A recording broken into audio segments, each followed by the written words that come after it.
And then you start bargaining like, well, if we did this, maybe it would change the answer. And, and then everyone tends to get angry. And in our case, luckily, at Synaptic, we executed really well, so there's no one to blame because you're like, I did this, I did that. But that's a typical thing. And then it takes real time to come to the point of acceptance.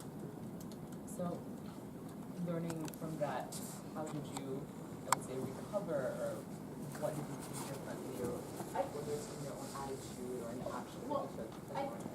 I think that having a mission that people really rally around, and this is obviously, this conference is all about being a person who responds to the mission. The mission can carry you through those times, and having a strong leader and having, actually, Jake and I had a phone call the other day as we were prepping for this, and I was talking about, as an entrepreneur, you often have to be completely focused on the enterprise that you're working on, and so you don't have much diversity in your professional portfolio, but you need diversity in your emotional portfolio in order to come back. So for me, that's my family, and so a day where we had one of these, really tough days, I came home, I started to cry, my son was like, Mommy, what's the matter with you? And I said, it's like, Mommy had a project at work and it really didn't go very well. And he said, I'll make you a project and it'll be perfect. And he went, and he drew me this, he's like, and this is the spaceship and this is the thing, and it's all great. And I was like, you're right, it is. It's all okay. And I am keeping that picture and putting it on my desk for the rest of my career because I think it's so important to remember that it's one part of your life, it's not who you are.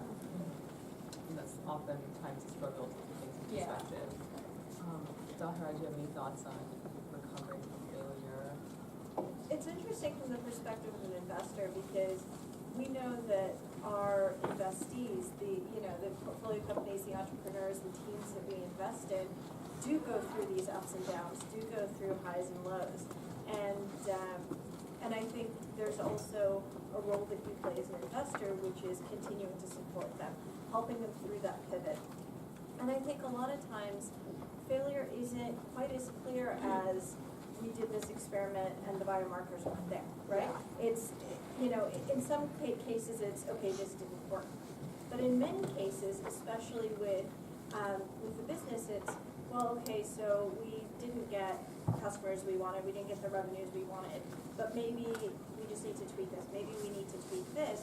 And it's not necessarily clear that you need to abandon this course or you need to take a different path.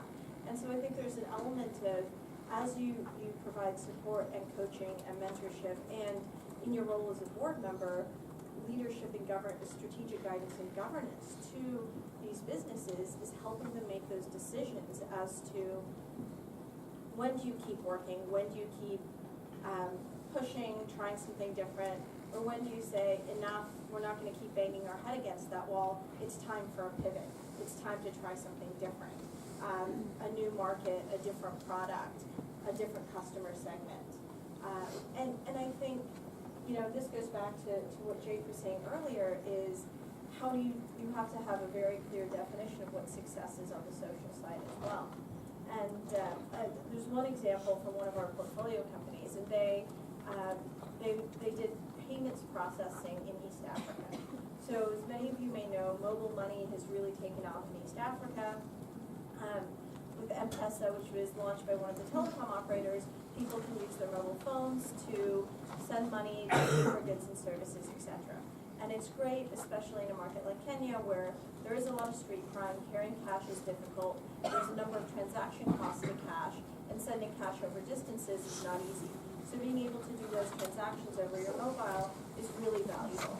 And it includes people into a formal financial system, which then gives them a payment history and things like that that can over time be used to give them credit for other financial products.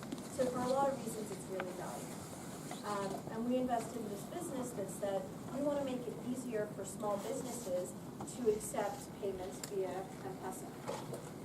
And so they created a merchant payment platform that if you're a small business, if you own a little corner shop, it makes it much easier for you to accept mobile money as a means of payment.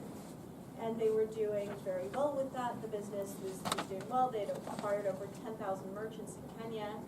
And one of the M&Os, the mobile operator that had actually launched M-Pesa said, hey, this is a great business. Instead of paying this startup a commission to go do that, we should just go do it directly. And so they started to disintermediate this business. And it was in fact the business's success that then caused this competitive response, which then caused it to face struggles.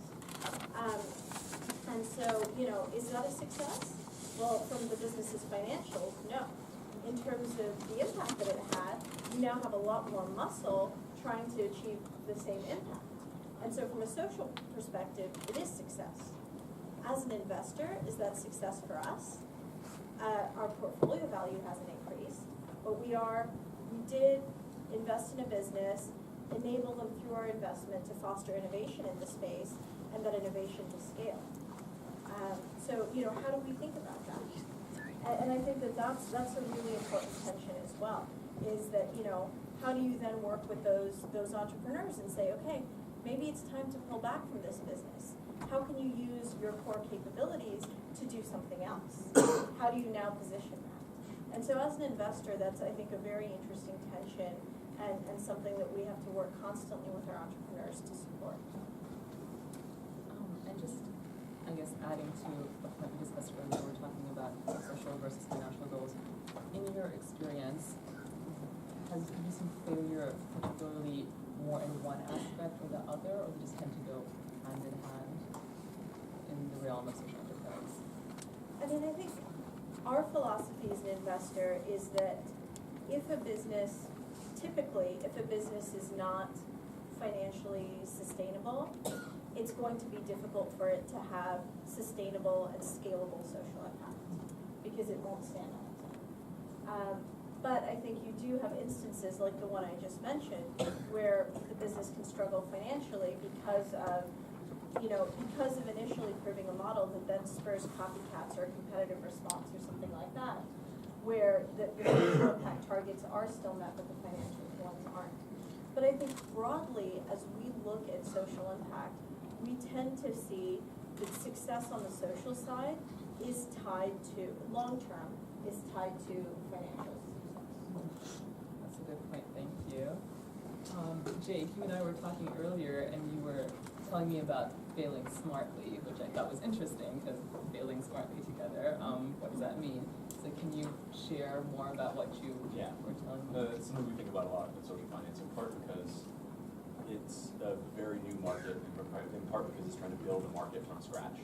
When you're trying to create a new kind of market, it's important that your failures not doom that market. So when we think about building deals, we think about not only how can this be powerful in pushing the sector forward, but also if there's a risk of failure, how do we position it such that it doesn't blow up the whole paper success market or the interest within a given geography. So I'm in an early stage project now in Newark, New Jersey. For those of you who don't know Newark, it's a really tricky place to work in for a lot of reasons. One, because it's seen better days, and we're working in maternal and child health, and the preterm birth rate in Newark would blow your mind. If it were its own country, it would have a higher preterm birth rate than 173 other countries. So there are challenges of working in Newark. We know that in this early stage work, there's a decent chance it will not be a good candidate ultimately for patient success in this one space. But we want to make sure that if that project fizzles, we don't then kill momentum for any other patient success project that might work. Be that in violence prevention or in asthma prevention.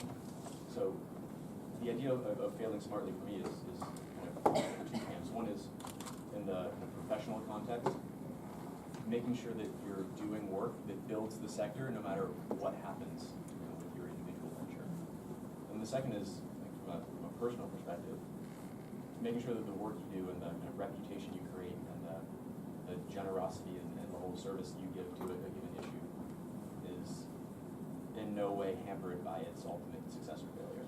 Because those are the kinds of things that are really important when you think back on your own work. Thank you. We're also talking about failures that are avoidable and unavoidable. Do you want to address, in your opinion, what are some failures that are absolutely avoidable and how can we be avoided, perhaps? In contrast with the I think point. Yeah, no, it's challenging in that, most failures, if you can see them coming, you try to avoid them. Yeah, you're I not think gonna go the to bigger, failure. the harder question for me is, what are the things you can't fail on? What are the things you have to start from and that are too important to fail on? And, working in the nonprofit space, particularly in the health space, there are a couple of these. One is, if you have folks that are getting a certain kind of health service, you can't really initiate that service until you know it is sustainable, and that folks who go on it, are gonna rely on it, and you can't cut that off. So thinking about, what is the long-term play here? And then the other one that we think about a lot is community-wide, what's the play? So if one of the things we do is we try to scale effective social services, and let's say we do that over the period of 3 or 4 years to be the provider, what's the kind of sustainability plan? If we end up out-competing another community-based organization, and then our financing ends up collapsing after one deal, then what happens? So just trying to think about what are the negative potential externalities of the work that we're doing. So those are the kinds of things that we think about a lot. Yeah, I guess I'll focus on part of your question, which is around types of failures that are avoidable. And I think part of understanding what's avoidable and learning from mistakes as you make them is really being able to be introspective. Having the space for that, investing in that, doing the analysis that's necessary to understand where you went wrong and why, so that you can avoid making that mistake next time.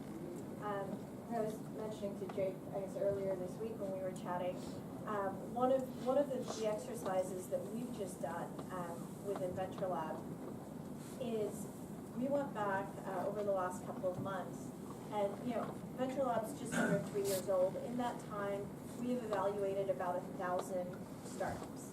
We've invested in 18 of them. And so we went back and we looked at everything that we've done, how we've spent our time. So first on the pipeline. So we've seen 1,000 businesses. How far did they get in our pipeline?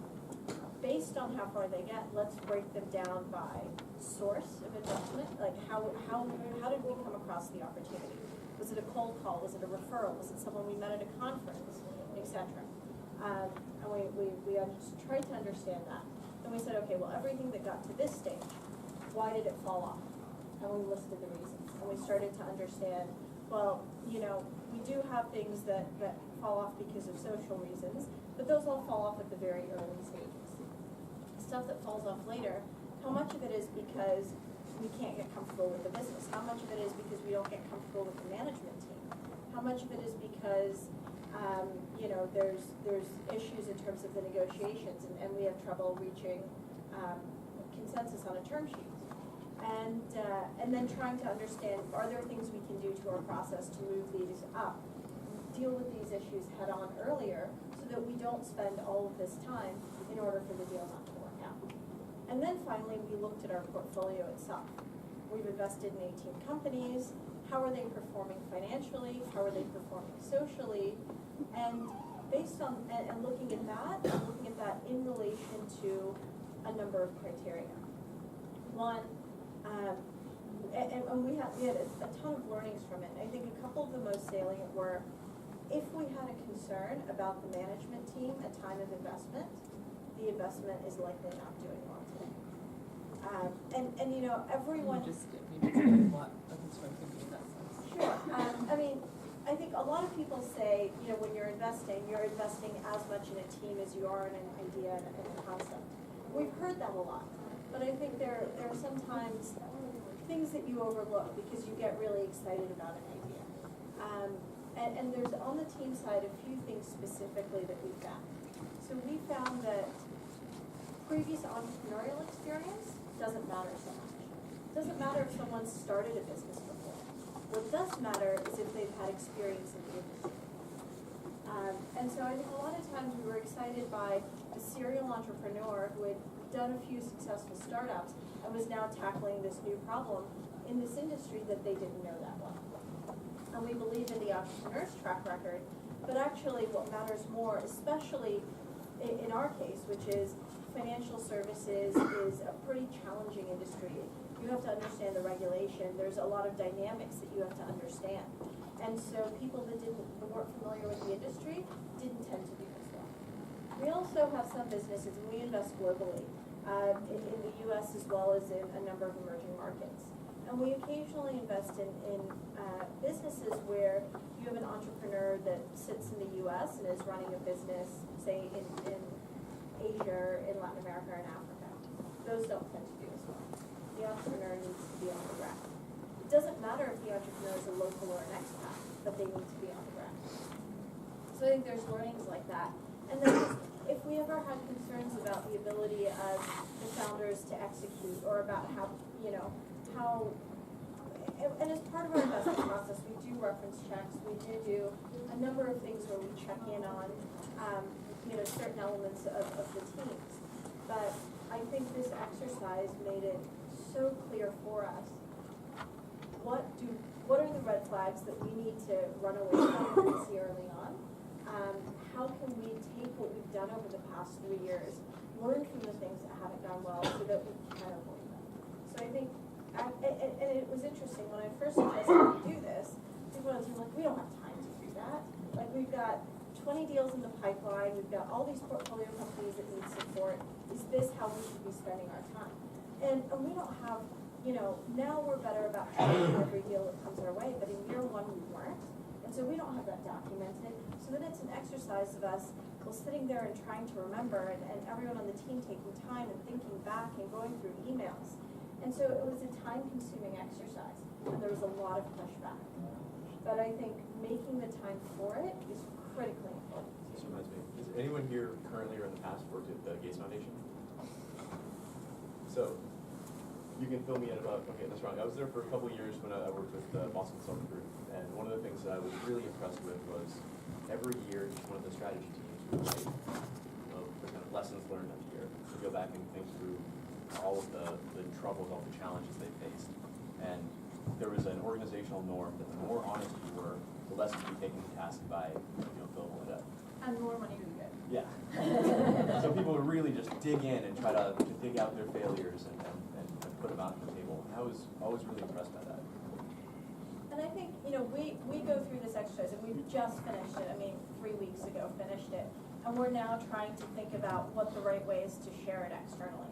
Because I do think there's some of these learnings, yes, are, specifics about businesses we obviously won't share because that's proprietary, confidential information.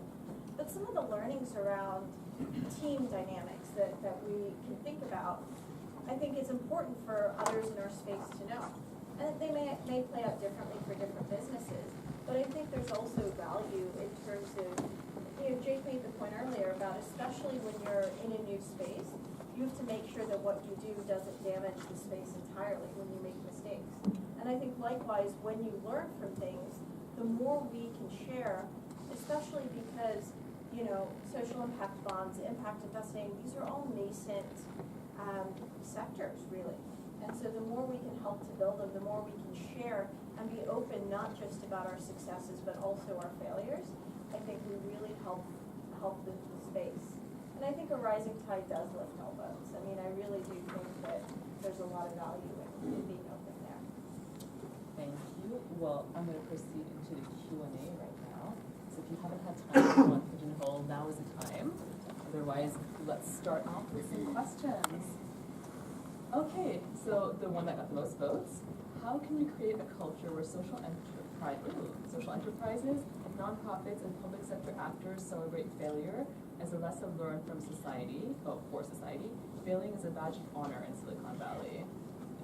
So, Nice yes. segue. So I was going to talk about in tech, it's sort of the big things to be like, and we failed, yay, and have fail con, and everyone does, every panel is about failure, and all the interesting ways you can fail.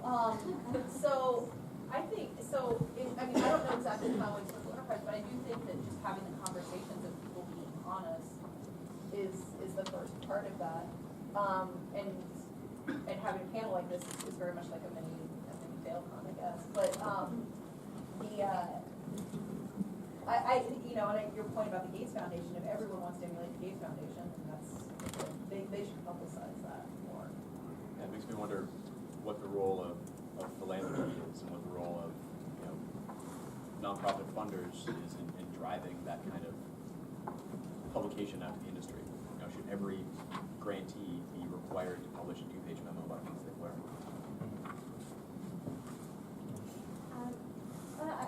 I think there is a lot of value in understanding and sharing your failure.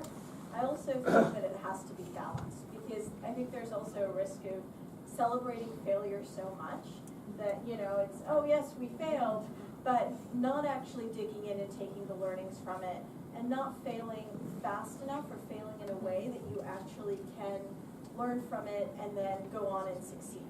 Because failure is valuable if you can learn from it and if you can take that learning and transfer it into something useful. That's very well said. One other problem with celebrating is you have to also not give up too easily. And sometimes, so one of my friends who's a tech investor in Silicon Valley actually wrote a piece recently for his blog that talked about how he's worried people give up too quickly, and that's one of the one of the negative sides of having a culture that's celebrating failures. People are like, oh, I failed, it's not a big deal. And some people that I've spoken to are like, you can have one failure and it won't affect you, but if you have multiple failures, then people are like, okay, we see you have a track record. And that doesn't work as well. The last thing I'll say before I leave this point is, I think some of the rising tides in impact investing and in impact measurement will help for us to define what failure is. I think part of the thing that's played the social sector, maybe not so much the social enterprise sector, is it can be very easy to either not know or to sweep under the rug things that you failed on. Because failure can look subjective until you start putting a lot of thought and a lot of effort into it. So efforts on things on the impact investing side, like the iris and gears, things like that will actually help to, I think, quantify what we're talking about when we're talking about success and failure. Thank you. Ooh, interesting next question. So, can the panelists give an example of a failed venture or program you were involved in and the specific lessons that you learned? Who wants to start? I already answered that. Sure, I'm happy to start. Before this job, I worked at a couple of different consulting jobs, and I think part of the reason why I haven't brought up those failures thus far is because when you talk about consulting failures, typically they're failures that happen to your clients that you feel like are as a failure of not convincing people adequately or not giving them the right advice. So it tends to look self-serving on a panel like this. But one of my biggest failures over the last few years, I think, has been worked with a really great startup organization a couple of years ago, and we helped them build this strategic plan and an operating plan, everything from scratch. It was a 5-person organization. They were looking to triple in the next year, and we were all incredibly excited about this. We put a lot of thought into it. The whole team was gelling together well, and we hadn't brought on board some of the state-level agencies that they work with, and we just, we wanted to present something that was fully baked with them, and that was just wrong. We did it wrong, and our clients could have figured that out. We could have figured that out, but we just didn't see it coming. So by the time we had this great plan, when we went to go shop it out with some of their partners, they were, very resistant to that. And this is the kind of thing that happens in businesses and in the social sector all the time. But that was one of the most salient moments for me. I'd spent 8 months building this plan with an organization I cared deeply about. And by the time we actually got to roll the thing out, we were met with resistance at every turn for months. So that's been one of those times when I've had to reflect a lot and think about what it means to do stakeholder engagement. It's not just speaking with people and kind of making sure you've checked that box. It's actually really getting people's opinions, because someone mentioned this earlier. It's not just about making sure they're on the same page. It's about building things together. So I'll give an example from a few years ago now. I was working in Afghanistan, working for actually the first mobile telecoms operator in Afghanistan. And we decided that we wanted to launch mobile money there. And this was after Kenya had launched M-Pesa. We saw a model that worked really well. And in a country like Afghanistan, where 97% of the population doesn't have a bank account, you saw huge potential for something like mobile money being implemented. And so we partnered with Vodafone to use the M-Pesa platform that they used in Kenya. And we said, look, we're not going to try and build our own tech. We know this is something that works. We're going to bring it in, and we're going to launch it. And we did. And we built out projections for this product based on its success in Kenya. And we didn't get there. And in fact, Afghanistan is still not nearly there. And when you look at mobile money implementations globally, very few of them have achieved the success that Kenya had. And I think that it's really important, and my big takeaway from that was just because something works in one market, one context, doesn't mean that it will work in another. And there are a few factors, and I talk about a couple of them, that led that. I mean, in Kenya, you had, when M-Pesa was launched, it was launched, Nairobi had pretty high street crime. Carrying cash was dangerous. There was elections in 2007 that were contested. There were significant riots post-election, which made people even warier of carrying cash. There wasn't a very strong and very deep native money transfer system. There was the Hawala system there to some extent, but it wasn't as embedded. You had very high literacy rates in Kenya, so a text-based application on your phone works. Whereas in a country like Afghanistan, you don't have as high literacy, so we had to then do a voice recognition system. And that's, it takes a lot of the convenience out of it. When to do a transaction, you have to say, okay, well, press 1 to do this, now do this. Whereas if you could do it directly on your phone, typing, it is a lot faster. There are also regulatory elements that were different.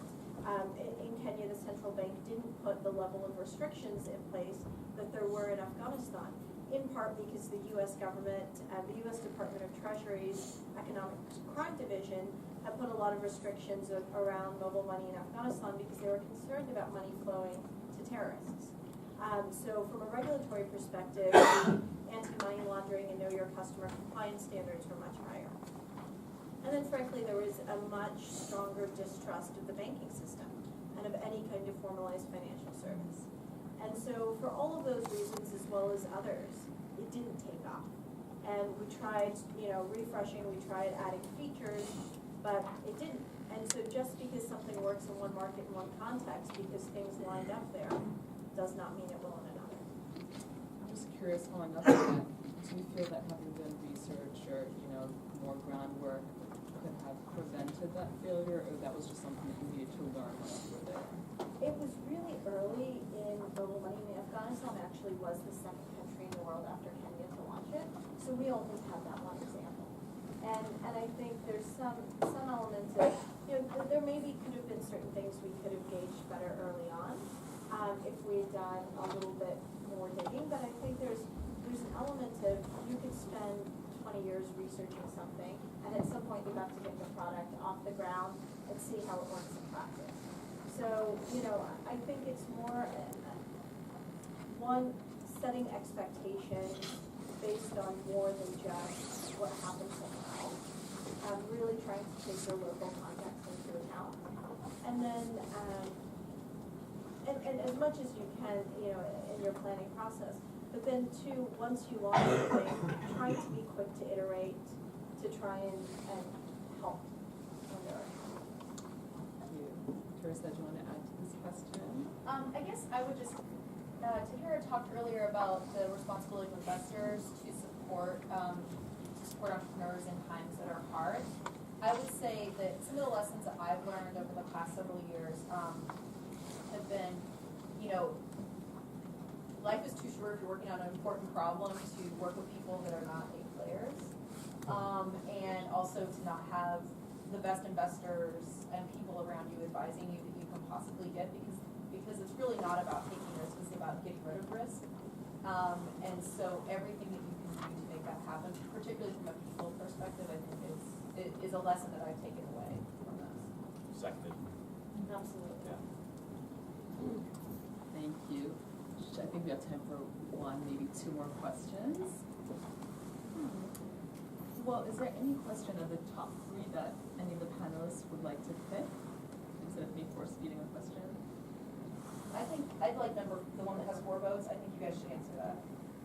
Sure, I mean, I'm happy to take the first stab at that. Not being an investor, you know, I would take that off the table, but we advise investors. Yeah. So, you know, I think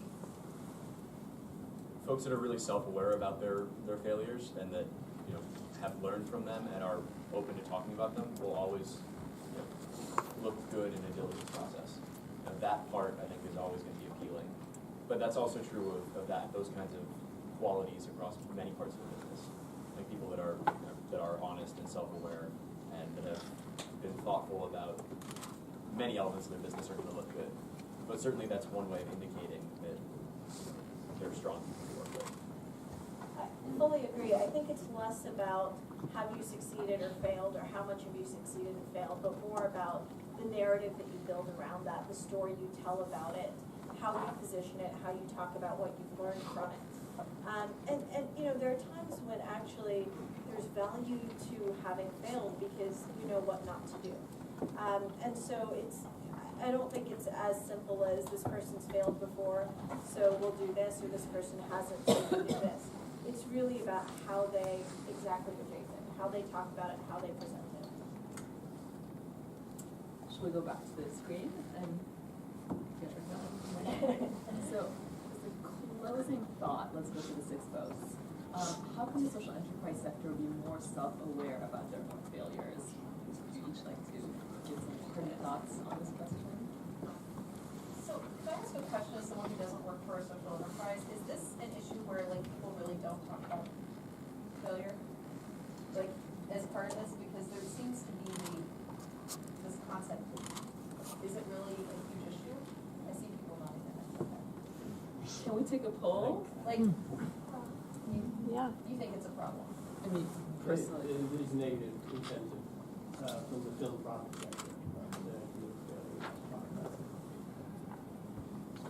Well, I think this goes back to something we were talking about earlier, and Jake mentioned the role of philanthropists, of funders and donors to actually be okay with it. Especially if you're a nonprofit and you're reliant on grant funding, it's hard for you to talk to your donors and funders about failure if they aren't open to thinking about it in an open-minded way. And so I think that's the issue that drives the lack of conversation in this space sometimes. I would, because this is towards the end, I would put an optimistic twist on this. I think there are a few major movements that are changing the conversation in a positive way. You know, amongst the philanthropic sector, there's the What Works movement. It's kind of a silly title, but you know, philanthropy becoming really focused on results and measurable outcomes, I think helps to drive this conversation towards a unified understanding of what success and failure is. I think impact investing is helping with that conversation too, because as investors are trying to balance social and financial trade-offs, they're having to try to put some numbers or at least some framework on the social piece too. And I think, you know, in the 3 sectors that we work in, the government accountability movement has been really helpful in this move as well. You know, trying to get a sense from the government side of what things are succeeding and which things we don't know about. So I think, you know, the answer for me is social enterprise writ large starting to get serious about measurement.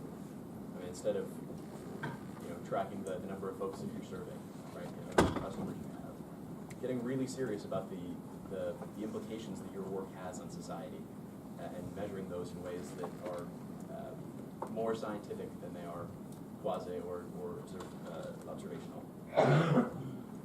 That's a great segue to my plug that at 4 p.m. Bridgestone is hosting a workshop about measuring social impact, if anyone's interested. Well, we've run out of time, but I'd really like to thank the panelists for your insights and your thoughts, and they'll be here afterwards for questions, and just letting everyone know that in 10 minutes, Bill Drayden is delivering his keynote